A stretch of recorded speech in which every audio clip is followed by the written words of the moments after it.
नमस्कार साथियों, BPSC TRE 3 से लेकर के हेड टीचर और ट्रांसफ़र से जुड़ी एक बहुत बड़ी खबर निकल करके आई है दोस्तों।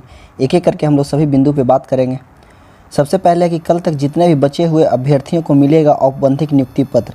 कहने का मतलब इसमें यह है कि जितने भी अभ्यर्थी जिनका कि री-काउंसलिंग हुआ था, क्या हुआ था, उनका री-काउंसलिंग हुआ था या फिर वो डाउटफुल कैटेगरी में डाले गए थे उसके कारण री-काउंसलिंग हुआ था, या तो किसी कारणवश उनका काउंसलिंग पहले जो पहली बार में हुआ था उनका छूट गया था। तो जितने अभ्यर्थियों का दोबारा हुआ है काउंसलिंग, उन सभी अभ्यर्थियों को क्या मिलेगा, तो कल तक क्या मिलेगा, उनको नियुक्ति पत्र मिलेगा। कब और कहाँ मिलेगा इसका अभी इसमें वर्णन नहीं किया गया दोस्तों, लेकिन उम्मीद है कि आज देर रात तक उसका भी इन्फॉर्मेशन नोटिस आ जाएगा, जो मैं अपने वीडियो के माध्यम से आप लोग सभी को सूचित कर दूंगा। दूसरी बात कि नन रिक्वायर्ड और ब्लैंक जिले वाले को भी मिलेगा नियुक्ति पत्र। कहने का मतलब है कि जितने भी नन रिक्वायर्ड जिनका कि जो डीवी हुआ था उसमें जो लिस्ट में जो लिखा रहता है ये आपका डाउटफुल है या फिर आपका फाउंड करेक्ट है, तो उसमें कहीं कहीं नन रिक्वायर्ड लिखा गया था, उनके डॉक्यूमेंट में कोई त्रुटि रहा हो या फिर वो फुलफ़िल नहीं कर पाए हों अपनी। दूसरी बात कि जिनका ब्लैंक जिला था उनका भी रिकाउंसलिंग दोबारा किया गया था इससे पहले, तो उनको भी क्या होगा, कल नियुक्ति पत्र मिलेगा। कल नहीं मतलब वो नोटिस निकाला जाएगा। कहने का मतलब कल तक बचे हुए जितने भी अभ्यर्थी हैं उनको नियुक्ति पत्र दे दिया जाएगा। वहीं 19 मार्च तक री-काउंसलिंग करा चुके अभ्यर्थियों को भी मिलेगा नियुक्ति पत्र। कहने का मतलब है कि 19 मार्च तक जितने भी अभ्यर्थियों का जो री-काउंसलिंग हुआ था उन सभी को नियुक्ति पत्र दे दिया जाएगा। कुल मिलाकर के हम लोग ऐसे समझ सकते हैं दोस्तों कि जिनको भी जो नियुक्ति पत्र अभी तक नहीं मिला है उन सभी को कल तक या फिर 1 से 2 दिन में उन सभी अभ्यर्थियों को नियुक्ति पत्र दे दिया जाएगा। आगे देखते हैं दोस्तों इसमें क्या कुछ कहा गया। तो सिर्फ पीजीटी 6 विषय और अन्य छूटे हुए फिर से री-काउंसलिंग को मिलेगा मौका। कहने का मतलब है दोस्तों कि पीजीटी के 6 विषय का जो रिजल्ट बाद में आया था उनका नंबर का जो इशू था 25 मार्क्स वाले, तो उनके चलते उनका रिजल्ट बाद में आया था और उनका फिर से क्या हुआ था, काउंसलिंग हुआ था। सबसे पहली बार उनका काउंसलिंग हुआ था तो फिर से उनको री-काउंसलिंग का मौका दिया रहा। वैसे अभ्यर्थी जिन्होंने मौका छोड़ दिया है या फिर वो किसी कारणवश नहीं करवा पाए हो अपना काउंसलिंग पहली अवस्था में, तो उनको फिर से यहाँ पे मौका दिया जाने की बात कहा जा रहा है कि जो भी पीजीटी के 6 विषय थे और अन्य छूटे हुए को, जितने भी इसके अलावा और छूट गए थे अभ्यर्थी, सभी को दोबारा काउंसलिंग का मौका मिल रहा है दोस्तों। दूसरी बात कि 10 अप्रैल से पहले इन्हें भी नियुक्ति पत्र देने का है लक्ष्य। कहने का मतलब कि 10 अप्रैल से पहले, आज हो गया आपका 3 अप्रैल, कल तक इसमें बताया जा रहा है कि जितने भी जो री-काउंसलिंग वाले जो करवाए थे डाउटफुल वाले उनको नियुक्ति पत्र दे दिया जाएगा। और 10 अप्रैल से जितने पीजीटी के 6 विषय के जो छात्र थे, अभ्यर्थी थे, उनको भी नियुक्ति पत्र दे देने का लक्ष्य ऐसा रखा गया शिक्षा विभाग के द्वारा।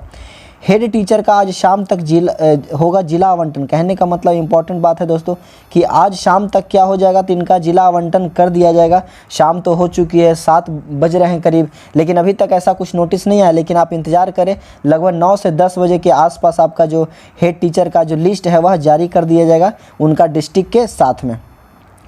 दूसरी बात यह है दोस्तों कि जिला आवंटन के बाद ब्लॉक का मांगा जाएगा ऑप्शन। जब उनका जिला आवंटन हो जाएगा, हेड टीचर हेड मास्टर है, तो उनका भी ब्लॉक का ऑप्शन मांगा जाएगा, जो कि आप लोगों को पता ही होगा कि आप लोग का जो 5 अप्रैल से लेकर के 12 अप्रैल तक है, इसको इसी के विषय में रखा गया है कि आप लोग को अपना ब्लॉक देना है दोस्तों। क्या देना है, ब्लॉक देना है। तो उसी के विषय में कहा जा रहा है कि जब इनका जिला आवंटन हो जाएगा तो फिर ब्लॉक मांगा जाएगा। दूरी के आधार पर महिला के ट्रांसफ़र की अंतिम स्तर की तैयारी। कहने का मतलब है कि दूरी के आधार पर जो भी महिला जो ट्रांसफ़र के लिए आवेदन दिए थे उन सभी की जो तैयारी है वो अंतिम स्तर पर है। कहने का मतलब है कि लगभग वो फाइनल ही हो चुका है, बस उसको अपलोड करने की प्रक्रिया बची होगी रजनीश कुमार जी के द्वारा, ऐसा सूत्रों के माध्यम से कहा जा रहा है दोस्तों। अभी तक तो ऑफिशियल नोटिस नहीं आया, लेकिन आज तक ये जो भी नोटिस देते आए कहीं ना कहीं ये सच होता ही साबित हुआ है 1 से 2 दिनों के अंदर इनके नोटिस जारी होने के बाद। तो दूरी के आधार पर जितने ही महिला ने आवेदन किए थे उन सभी का ट्रांसफ़र लगभग हो जाएगा। दूसरी बात कि जल्द मिलेगा ट्रांसफ़र का भी अपडेट। और दूसरे जो भी अभ्यर्थी हैं जैसे पुरुष वर्ग हो गया तो उनका भी क्या मिलेगा, ट्रांसफ़र का जल्दी ही अपडेट मिलेगा। सभी प्रक्रिया पूर्ण होने के बाद टीआरई 4 को लेकर होगा फैसला। ये बहुत अहम बात है दोस्तों कि जब सभी चीज़ जब कंप्लीट हो जाएगा आपका ये सारे चीज़ों, उसके बाद ही टीआरई 4 के बारे में क्या कहा जा रहा है दोस्तों, तो इसके विषय में फैसला लिया जाएगा। कि आपको कब लाना है, नहीं लाना है, कितनी रिक्ति रहेगी, नहीं रहेगी, इस बारे में देख सकते हैं कि TRE-4 की वैकेंसी हर हाल में आना तय है, ये सोर्स कह रहे हैं, मतलब सूत्रों के माध्यम से बताया जा रहा है कि TRE-4 जो है हर हाल में आना है।